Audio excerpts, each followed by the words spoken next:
Heard a lot of people talking about how Mark Carney wasn't elected to the office of prime minister, and therefore it would be more appropriate to call him a dictator than to call Donald Trump a dictator as president of the United States.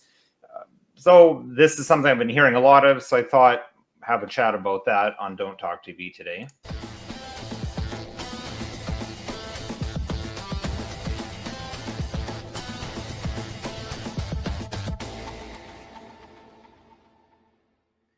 Hello, my name is Nicholas Wansbruder. I'm a lawyer in Stratford, Ontario, Canada, and welcome to Don't Talk TV. So just last weekend, the Liberal Party of Canada elected a new leader of their party, Mark Carney, and he was then sworn in as prime minister, because the way things work in Canada is that the leader of the party with the most seats is the prime minister. So people have been upset about this. I've seen a lot of commentary from people saying, well, he wasn't elected. I mean, he doesn't even hold a seat in the House of Commons. No one elected him. And therefore, there's something wrong with this situation, or the suggestion is that there's something illegal. So thought I'd talk about that a little bit. Now, first off, I guess, spoiler alert, I'll say, one, it's completely legal. And two, it's not even unprecedented. It's happened before. Although this may be the first time that someone who was never elected to Parliament was prime minister. There's certainly been cases where individuals either didn't win in the election or they hadn't been in Parliament for years. And we'll talk about a couple of those examples. But first, let's talk about the legality of it. Now, I don't have any statutes or laws that I can show on the screen to demonstrate to you the legality of it. This is one of those situations where it's really the common law and tradition, organic development of customs, procedures that has led to a situation where this is just always what's done. It's not actually written down, but this way the prime minister is selected goes back hundreds of years. So as I mentioned before, and this is right in the Constitution of Canada, you can look at previous episodes where we talked about that, the king is the head of state. The King of Canada, currently that's King Charles III, or the monarch, because you could have a queen. We had Elizabeth II for many years. Now it's King Charles III. So he's technically the head of state. Constitutionally, legally, he's head of state. Practically, as I've discussed before, the prime minister really wields the executive powers, but as it's written in law, we're a constitutional monarchy, not a republic like the United States. And so the head of state is the king. And over hundreds of years in the development of this parliamentary democracy or constitutional monarchy, the House of Commons would be elected, and the king would choose from them the leader of the government. And that's traditionally always been the leader of the party that has the most seats in the House of Commons, because that's who the king would deem has the most confidence, has his confidence, because the people have said that this is the party that they prefer, and therefore he makes the leader of that party the prime minister. Similarly to cabinet ministers, as in the United States, there's no requirement that cabinet ministers, as far as I know, be members of parliament. Now, traditionally, they always have been, but if you look at the United States, I mean, I don't even know if any of Mr. Trump's cabinet ministers are members of the House of Representatives. And in fact, I think in the United States, you can't be a member of the House of Representatives or the Senate in order to be a cabinet minister, which is a little bit of an interesting difference between our system. But Mark Carney has been elected as the leader of the Liberal Party of Canada. And whether people like it or not, I mean, Canadians clearly elected the Liberal Party. And people say, well, that's when Trudeau was the leader. But I mean, people generally, they vote maybe for the leader, but they vote for the party for the most part. And so at least we can say it's legal. Whether our system is a good setup, people will quibble with that. A lot of people would probably prefer republics. As I've stated before, I'm an actual monarchist. I would like to see the monarch actually wield power. And I think that would be better than what we have, where in practice, the prime minister ends up being the executive and the legislative power. There's too much power for one person. There'd be a bit of a check and balance if the monarch actually wielded power. But that's not the way it works by historical anomalies and the modern reverence and almost worship of democracy as if it's the one and only workable form of government, which I disagree with. I think history disagrees with that. But in the current milieu, you're considered an evil dictator if you're anything but a democratically elected leader, or a leader elected through the procedures laid out in that country. Now, as I said, there's no law written down on this. In places like the United States and France, there are laws written down for everything, because those were countries that came about as a result of bloody revolutions, and they literally burnt everything to the ground and started from scratch. So not having hundreds of years of tradition to rely upon, they had to create statutes to deal with everything, because they were starting fresh. They were starting scratch after burning everything to the ground.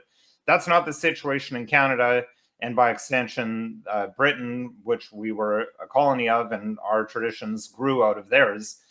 We had these customs and traditions that went on for hundreds of years, and everyone's just continued with that. And really, there was no issue with it until social media and people being influenced overly, in my view, by the way things are in the United States, and therefore thinking there's something wrong here. But the system we have, that's the way it is. Now, we're probably going to have an election soon, so I don't think this situation will persist for long. But as I said, it is precedented. It's happened before. I think the most directly comparable situation would be that of John Turner. He was a Liberal member of Parliament and a cabinet minister in the 1970s. Around 1975, he quit politics, went to work for a big Bay Street law firm. In 1984, another Trudeau, Pierre Trudeau, resigned. Liberals had a leadership convention, and John Turner was selected. He had no seat in Parliament. He hadn't been a member of Parliament for a decade. So he was prime minister for a while. Very similar situation to that of Mr. Carney. I don't really see a difference between never in politics or hasn't been in politics for 10 years. It's really the same situation, although they did have an election fairly quickly, and Mr. Turner was not the prime minister for very long. I think he was prime minister for 74 days, and then Brian Mulroney won the next or the Conservatives, with Brian Mulroney as their leader, won the next election. So we'll probably have an election very soon. Will Mr. Carney have as short of a tenure as Mr. Turner? I tend to doubt that. If we look at the statistics, now granted, this isn't the only statistic there is. There's been some other polling that suggests things are closer. They don't have the Liberals up by 5 percentage points, but I think this poll shows the general tenor of how things are going in Canada. Canadians, the average Canadian, I don't think people who watch this channel would fall into that group, but the average Canadian seems to have really bought into the whole Orange Man bad, and that's really pumped up the Liberals because they're in power, so they're seen as the main opponents of the bad Orange Man south of the border.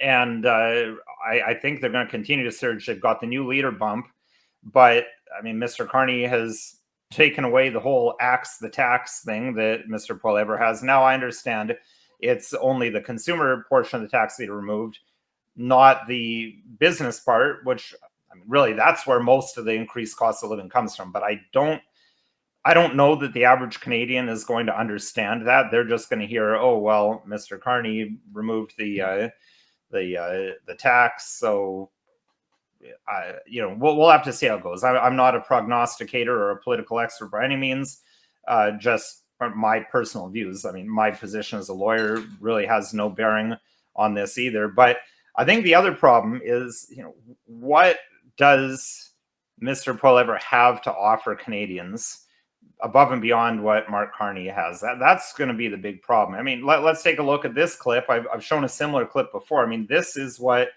Pierre Poilievre stands for. I'm not entirely sure, based on some of the polling that's out there, that suggests that people are thinking there's too much immigration. I'm not sure that this is what people are looking for, but let's just take a quick look. We will restore Canada's promise in a country where it doesn't matter who you love, or if your name is Smith or Singh, Martin or Mohammed, Chang or Charles. A country where the dreamer, the farmer, the worker, I mean, that's enough for me. That was the key quote from him there. This whole multiculturalism doesn't matter where you're from, doesn't matter who you are. We're not going to get, I mean, he says Canada first, but then he says stuff like that there's going to be no preference given to people who've actually lived here for a while and have built this country. People have been paying taxes for decades, etc. Will that message resonate with Canadians? Is it a big difference from what Mark Carney is saying? Guess it remains to be seen. We'll see when there is an election. But again, the focus today was more on the legality. And I think it's clear that it's totally legal and it's not even unprecedented for Mr. Carney to be the Prime Minister of Canada. That's just the system we have. Apparently, I guess a lot of people would prefer a Republican system like the United States. Every system has its pros and cons. As I say, personally, I'm not even a huge fan of democracy. Maybe we can talk about that on a live. I think that's more fitting for a live rather than a regular episode. But this video, of course, is not legal advice. If you need legal advice, you have to call a lawyer. You can call another lawyer, or if you want to call me, my contact information is in the little banner below there, because you need to have advice that's specific to the situation that you're dealing with.